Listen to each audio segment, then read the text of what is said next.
বিসমিল্লাহির রহমানির রহিম। এই যে পিএলআইডি দেখেন, বাকি রোগীরও দেখেন। এই যে কালো, এই যে রগের চাপ, এই যে চাপ, এই যে চাপ, এই যে চাপ, এটা হচ্ছে পিএলআইডি। আমাদের এই যে রোগী আছেন আবুল হোসেন নাকি? আবুল হোসেন। আচ্ছা বলেন তো আপনার কি সমস্যা ছিল? আসসালামু আলাইকুম, আমি মোহাম্মদ আবুল হোসেন। জি, চাঁপাইনবাবগঞ্জ, নাচল, খুরশেদপুর গ্রাম। এখানে অন্য কোনো অসুখ আমার ছিল না। গত 2 বছর 3 বছর যাবত এই পিএলআইডি আমি ভুগতেছি, এবং এক পর্যায়ে এমন অবস্থা হয়েছিল আমার যে সেখানে আমি উঠতে বসতে পারছিলাম না। এইটার চিকিৎসার জন্য আমি প্রথমে ঢাকা হাসপাতালে যাই। সেখানে তারা চিকিৎসা করার পরে সিদ্ধান্ত নেয় যে এটা অপারেশন ছাড়া সম্ভব নয়।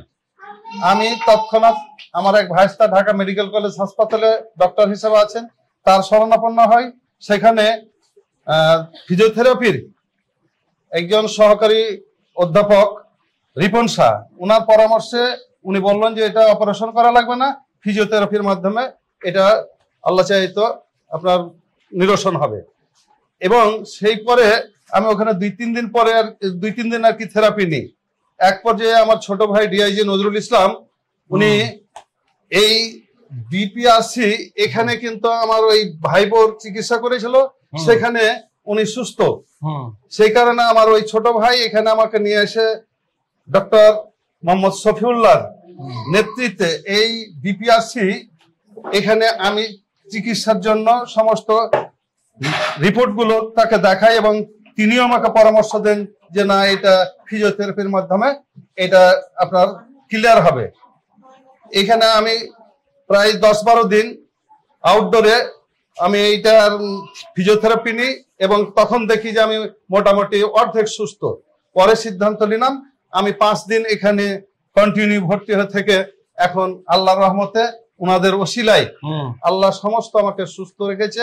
এবং আমি মনে করি যে একজন যে কোনো প্রতিষ্ঠানের যদি প্রতিষ্ঠাতা অ্যাক্টিভ হয় এবং সেই প্রতিষ্ঠানের যদি কর্মচারী বিন্দু মানে আন্তরিকতার সহিত কাজ করে, তাহলে সেই প্রতিষ্ঠানের সুনাম অর্জন অবশ্যই হবে। সেই ক্ষেত্রে আমি মনে করি আল্লাহর রহমতে এই বিপিআরসির ফিজিওথেরাপির মাধ্যমে অনেক রোগী সুস্থ হয়েছে, আমিও সুস্থ হয়েছি। যে অবস্থায় এখন সুস্থতা অর্জন করেছি, আল্লাহ যেন এই সুস্থতার মাধ্যমে রাখে, এটার জন্য আমি সকলের কাছে দোয়া প্রার্থী। এবং এইরকম কিছু হলে আপনারা অপারেশন না করে এই ফিজিওথেরাপির মাধ্যমে এটা নিরসনের চেষ্টা করবেন। আল্লাহ সহায় হলে আপনাদের এই ইনাদের মাধ্যমেই হয়তো অবসান হবে, আপনারা সুস্থ থাকবেন। আচ্ছা, আমি একটা জিনিস জানতে চাই, আপনার যে ওই যে আরেক জায়গায় ফিজিওথেরাপি নিছিলেন, জি জি, সেখানে ফিজিওথেরাপি যেভাবে করে আর আমাদের এখানে অনেক পার্থক্য, আকাশ জমিন পার্থক্য। আচ্ছা, তাহলে দর্শক অনেকের ধারণা যে ফিজিওথেরাপি সব জায়গায় এক। অনেক সময় আমাদের এই যে রোগীরা আছে আয়সা বলে স্যার থেরাপি লিখে দেন। থেরাপি লেখার বিষয় না, এটা হচ্ছে একটা মেডিকেল সায়েন্স। এটা হচ্ছে সার্জারি, যেমন সার্জন লিখে দেয় না, করে থেরাপিটা করার কাজ নাকি? জি জি, এবং ভিন্ন বাংলাদেশের সাথে আমেরিকার ফিজিওথেরাপির কোনো মিল নাই, আমেরিকার সাথে অস্ট্রেলিয়ার মিল নাই, বিপিএসসির সাথে পৃথিবীর কারো কোনো মিল নাই, ভিন্ন নাকি? না না। তো সবাই রোগীর জন্য দোয়া করবেন, আর প্রপার ডায়াগনোসিস করতে হবে। যে রোগ নির্ণয় না করে যখন থেরাপি দিবেন, উল্টাপাল্টা বা অপারেশন যাবেন, তখন কিন্তু ঝামেলা হয়ে যাবে। আর আমার এই যে রোগী ডিএসজি সাহেবের ভাই, উনি আলহামদুলিল্লাহ এখন ভালো। ওনারা পুরা ফ্যামিলি আমাদের রোগী নাকি? জি জি জি। এবং ওনাকে কিন্তু যেটা করতে হবে, ওজন কমাইতে হবে সামনে। সম্ভব ইনশাআল্লাহ। রোজা এসে করছে, এই কয়দিনে আমি 83 কেজির জায়গায় আজকে ওজন করলাম, সেখানে আমি 80 কেজি হয়েছি মাশাআল্লাহ। 4 কেজি কমে গেছে, আর বাকি রমজানে আরো 4 কমবো, তাইলে কত হইব? 80 75 পর্যন্ত নামলি আগামী 3 মাসে শেষ। এরপরে আর ওজন কমানোর দরকার। 75 হলে আমি যথেষ্ট, আল্লাহর রহমতে ভালো থাকবো ইনশাআল্লাহ। দীর্ঘদিন আমার 75 ওজন ছিল।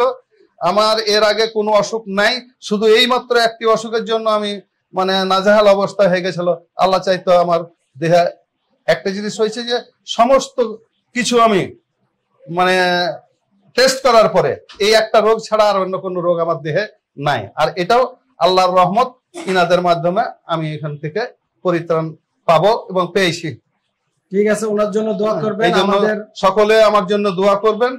এবং এই ওনারা যে আন্তরিকতার সহিত যে প্রতিষ্ঠানটা চালাচ্ছে, এখানে মানে যিনি প্রধান তিনার নেতৃত্বে যারা আছে তারা, যেমন আমার কাছে যে ছেলে কয়টাই কাজ করেছে, আমাকে যথেষ্ট আপন মানে পেশেন্ট মনে করে কিন্তু সেবা শুশ্রূষা দেওয়ার পরে আমি এই সুস্থতা আল্লাহ আমাকে দিয়েছে, আমি সুস্থতা পেয়েছি। জি, আপনাকে ধন্যবাদ। আসসালামু এবং আলাইকুম। সবাইকে ধন্যবাদ। সবাই ভালো থাকবেন। আসসালামু আলাইকুম রহমতুল্লাহ বারাকাতুহু।